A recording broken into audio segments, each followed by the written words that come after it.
서부지방법원에 체포영장 청구하기 전에 혹시 서울중앙지방법원에 체포영장 청구한 적 있습니까? 지금 서울동부법원하고 서울중앙법원, 그다음에 군사법원 세 군데 청구한 적이 있습니다.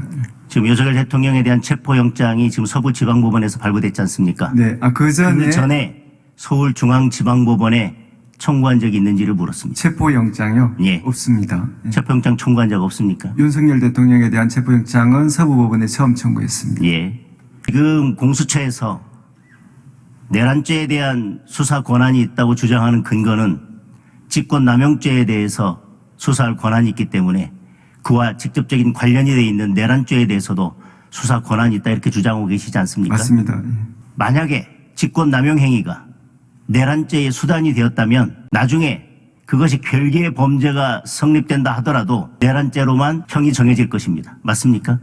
저희들은 이 사건 행위에 있어서 그 직권남용 권리, 직권남용죄, 그 다음에 특수공용물 손괴죄, 지금 직권남용죄와 불법 체포 미수 등 여러 가지 저희들 수사 대상인 범죄. 직권남용죄에 대해서 제가 물었습니다. 직권남용죄와 내란죄가 성립되지만 그 직권남용죄가 내란죄의 수단이 된 경우에는 과형상 일죄가 돼서 형이 더 높은 내란죄로 처벌되느냐를 물었습니다. 직권남용죄와 내란죄의 관계는 그 의원님께서 말씀하신 그런 관계일 수도 있고 어쨌든 관련된 범죄인 것은 그렇다면 사실입니다. 내란죄와 직권남용죄의 법정형은 큰 차이가 있습니다.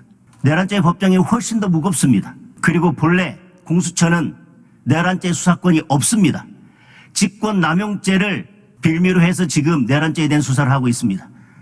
그런데 그 두 가지 범죄가 성립된다 하더라도 직권남용죄가 내란죄의 수단이 된 경우에는 과형상 일죄가 돼서 내란죄로 처벌될 것이고 내란죄의 법정형이 훨씬 더 높습니다. 본래 수사 권한이 없는 내란죄를 직권남용죄를 이유로 가져간다고 하는 것은 새우가 고래를 삼키겠다고 하는 것과 똑같습니다. 처음부터 이 사건을 가져갈 때 내란죄를 가지고 이 사건을 이첩받았습니다. 이미 내란죄에 대한 수사가 진행되고 있었습니다. 맞습니까?